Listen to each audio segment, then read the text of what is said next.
Hello, welcome back to my YouTube channel if you're a returning subscriber, and if you're new here, welcome. My name is Catherine and I am so happy that you clicked on this video. So, as you can tell by the title, I I am going to be discussing about my attachment style. I think this is also a way of getting to know me. But I will not be only discussing my own attachment style, I will also shed light on other attachment styles because I feel like it is important as a human being to get to know yourself better. At some point in my life, I also thought I was on a journey of self-discovery. To be self-aware or self-awareness is really crucial for you to understand yourself as a whole, what you like, what you don't like, where you thrive, where you don't thrive.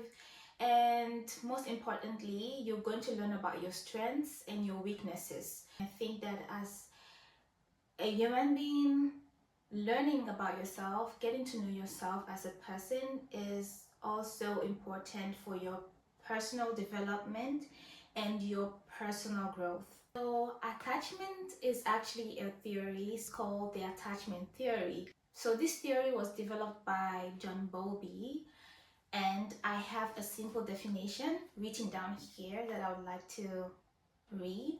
It is actually about adult attachment styles. Says that adult attachment styles refer to a person's comfort and confidence in close connections, fear of rejection, desire for intimacy, and preference for self-sufficiency. Before I go further, or before I kind of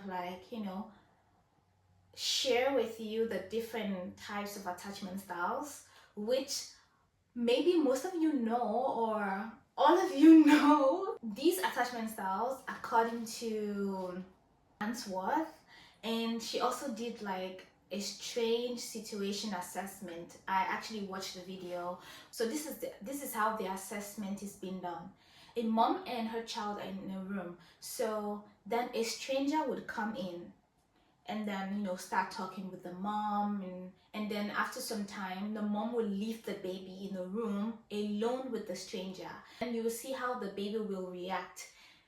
So basically that is how the assessment was done. Or like, oh, this attachment styles, you start developing them right from childhood, right from when you were a baby. So it's how your caregiver reacted to maybe your emotions, or how your caregiver maybe related with you. Were they always like, when you cried, were they there to comfort you, or when you cried, did they run away from you? So you start developing these attachment styles right from your childhood. I also want to put it out there that your attachment style can change over time, because even you're going to be on a journey, and this journey to adulthood, you're going to also meet a lot of people who are going to influence your attachment styles. Before I list them, I just wanted to put that out there, but I'm gonna like talk about the different types, and then we can get to my attachment style. There are 4 different types of attachment styles according to John Bowlby. And the first one is secure attachment style. So when you hear the word secure, it means that you're comfortable, you are confident in your relationship, you do not have any negative feeling, absolutely.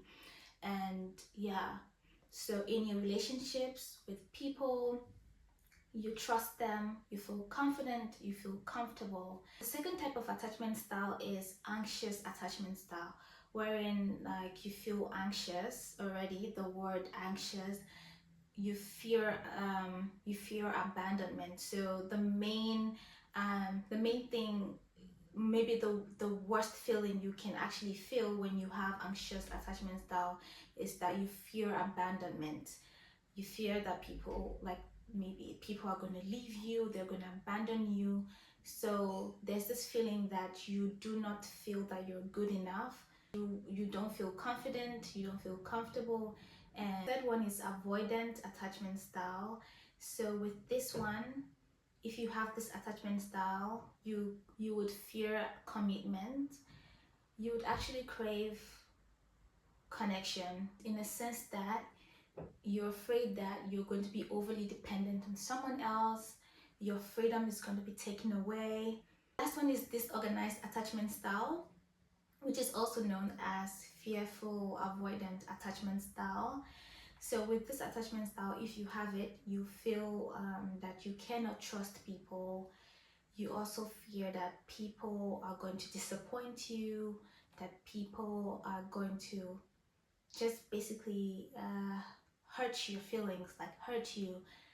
So in that way, you also crave connection. You want to, trust people maybe, but then there's this fear at the back of your mind that people are going to hurt you, so then you wouldn't also feel comfortable in your relationship. That has been said, so like now I'm going to be discussing my attachment style. So before I start discussing my attachment style, I would like to emphasize that you can have a mix of both attachment styles. So probably you can have a little bit of the anxious attachment style and a little bit of, so it can be like anxious plus avoidant together. Yeah, there's a tendency for you to have two types of attachment styles together. Okay, so I present to you my attachment style. For me, I feel like my attachment style is fearful avoidant attachment style. That is what I do have. I might have a mixture of like secure as well, and then sometimes I feel secure in my relationships. So it depends on the kind or the type of relationship that, oh, this one I can trust, this one I don't feel like I can trust, you understand? And I feel like I maybe have a mixture of both. So growing up, my parents were present. They were present physically, emotionally, spiritually. My parents were present. But then I was also confused, like, why is my attachment style not a secure attachment style? But then I realized that, in your adult stage, in your adulthood, when you get into relationships with other people, it can also influence your attachment style. So for me, my attachment style, I kind of developed it not because of like I lacked something growing up. For me, it's the fear of not even having that. That is how my attachment style developed. So basically, it's the fear that people are not going to be nice to you. People are going to disappoint you at the end of the day. People cannot be trusted. So it's just the fear of that in general. And also there are relationships I feel secure in. Of course, I feel secure in my relationship with God and with most people that that I know. Basically, your journey is about discovering yourself, working on your weaknesses, and improving on your strengths. I hope that you enjoyed this video, and yeah, see you in my next video. Bye.